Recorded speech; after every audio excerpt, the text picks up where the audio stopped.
여러분 안녕하십니까? KBS 아메리카 뉴스입니다. LA 카운티가 코로나19 위험 등급 완화 기준을 충족했습니다. 앞으로 이 같은 수치를 계속 유지하면 현재 가장 높은 위험 등급에서 한 단계 완화 조치가 이뤄질 것으로 보입니다. 이채은 기자가 보도합니다. LA 카운티의 현재 코로나19 위험 등급은 가장 높은 단계인 퍼플입니다. 주요 기준인 10만 명당 신규 감염과 확진자 판정 비율에 따른 것인데 이 때문에 주요 업종들의 실내 영업이 금지돼 왔습니다. 그리고 어제자 기준 LA 카운티의 확진자 판정 비율은 2.8%, 인구 10만 명당 신규 감염자 수는 7명으로 집계됐습니다. 캘리포니아 주정부가 요구하는 두 가지 기준 모두 한 단계 아래인 레드 등급에 진입한 것입니다. 경제 재개 차원에서 퍼플과 레드 등급은 차이가 큽니다. 레드 등급으로 완화되면 일정 조건 하에 식당과 미용실 등 대다수 업종들의 실내 영업이 가능해집니다. 학교 역시 제한적이지만 대면 수업이 가능해집니다. 쇼핑몰 역시 실내 영업이 재개되고 영어관도 사회적 거리두기 준수하에 문을 열 수 있습니다. 말 그대로 일상으로의 복귀가 빠르게 진행되는 것입니다. 문제는 기간입니다. 주정부는 위험 등급 완화를 위해선 앞서 언급한 두 가지 기준을 최소 2주 동안 유지하도록 하고 있습니다. 따라서 2주 동안 지금과 같은 수치를 유지할 수 있을지가 가장 큰 관건입니다. 노동절 연휴 이후 확진자 집계가 완전히 이뤄지지 않았다는 점, 잠복 기간 이후 또 다른 재확산이 일어날 수 있다는 변수가 있습니다. 이번 기준 수치 완화와 상관없이 LA 카운티 보건국은 앞서 오는 9월 30일까지는 어떠한 업종의 완화 조치도 고려하고 있지 않다고 밝힌 바 있습니다. KBS 뉴스 이채은입니다. 대선과 맞물려 진행되는 각 지역 선거가 한 달여 앞으로 바짝 다가오고 있습니다. 당장 다음 달 초부터 우편 투표가 시작되기 때문에 선거에 출마하는 한인 후보들 역시 막판 우편 투표 유세에 집중하는 모습입니다. 이유수 기자가 보도합니다. 다음 달 초 우편 투표가 시작되는 가운데 선거에 출마하는 한인 후보들 역시 막판 유세에 집중하는 모습입니다. 올해는 팬데믹 사태가 장기화되고 있는 만큼 예전처럼 가가호우를 방문해 유권자들과 소통하기가 어렵습니다. 기존보다 캠페인 활동에 제약을 받고 있는 겁니다. 현직 의원을 상대로 연방하원 39지구에 도전하는 영김 후보 역시 디지털 미디어를 통해 유권자들과 만나고 있습니다. 디지털 온라인 소셜 미디어, 페이스북, 트위터, 인스타그램 이런 모든 디지털 캠페인에 총력을 다하면서 40만 통 이상의 텍스트 메시지를 보내며 우편으로 여러분들께 다가가는 최대한의 저희 리소스를 이용을 해서 유권자들에게 다가가고 있습니다. 팬데믹 사태 기간인 만큼 이번 선거는 우편 투표 참여율이 높을 것으로 전망됩니다. 한인 후보들의 당락이 우편 투표 참여 결과에 달려 있다고 해도 과언이 아닌 상황. 다음 달 초부터 본격적인 선거 참여가 가능합니다. 바뀐 선거법에 의해서 모든 분들에게 우편 투표 용지가 전달이 되니까 이번 선거에는 여러분들이 선거 당일까지 기다리지 않고 우편 투표 용지 받는 즉시로 기입을 해서 투표를 했으면 하는 게 저희 바람이고 부탁입니다. 한인 후보들의 당락을 결정지을 우편 투표가 2주 앞으로 바짝 다가왔습니다. 한인 정치력 신장을 위한 유권자들의 적극적인 참여가 절실해 보입니다. KBS 뉴스 이우수입니다. 백신 공급 시기를 놓고 과학계와 행정부, 의회 등에서 논쟁이 확산되고 있습니다.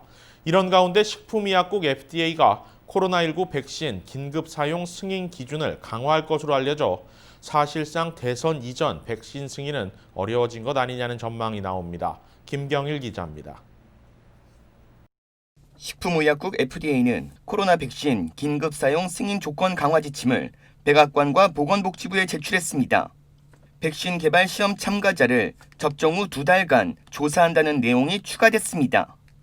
트럼프 대통령은 백신은 이미 개발을 마쳤고 FDA 승인만 있으면 공급할 수 있다는 입장입니다. But we have 3 vaccines right now. They're in the final stage, clinical trials. We worked it for the FDA where they approved it fast. They were very fast, very quick. 공화당도 FDA의 조속한 승인을 압박하며 지원 사격에 나섰습니다.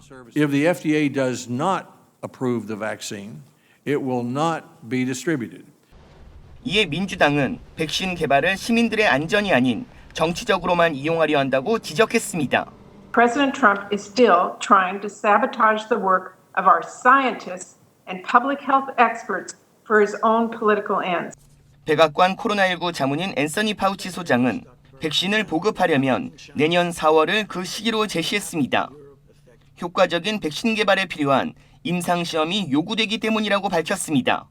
시기는 늦춰졌지만 여전히 안전하고 효과적인 백신 개발이 가능하다는 믿음을 유지했습니다. Currently, there are three platform candidate vaccines that have entered into phase 3 trial. Very soon there will be a fourth.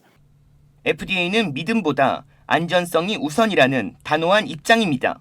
FDA will not authorize or approve a vaccine that we would not feel comfortable giving to our families. 11월 대선이 다가오면서 백신 개발과 접종 시기를 놓고 찬반 논란은 더욱 팽팽해질 전망입니다. KBS 뉴스 김경일입니다. 신임 연방 대법관 지명과 관련해 공화민주 양당이 대선 전만큼 치열하게 공방을 벌이고 있는 상황입니다. 현재 흐름은 상원을 장악하고 있는 공화당에 유리하게 흘러가는 분위기입니다. 연방 대법관 인준 투표는 하원을 거치지 않고 상원에서 과반만 찬성하면 그대로 인준이 확정됩니다. 공화당 상원 의석은 53석. 그동안은 내부에서도 4명의 중도 성향 의원들의 반대 이탈표가 예상돼 인준이 쉽지 않을 것으로 전망됐습니다. 메인주의 수전 콜린스 연방상원의원, 아칸소주의 리사 머코우스키 연방상원의원은 공개적으로 대법관 인준 투표에 반대 입장을 냈습니다. 그런데 미트 롬니 유타주 연방상원의원이 어제 공식 성명을 통해 인준 투표에 찬성한다고 밝히면서 상황이 급반전됐습니다. 남은 3명의 중도파가 모두 반대 이탈표를 던져도 민주당과의 투표수는 50대 50 동수가 되는 상황. 이럴 경우 상원의장인 펜스 부통령이 캐스팅 보트를 행사할 수 있고 인준이 확정됩니다.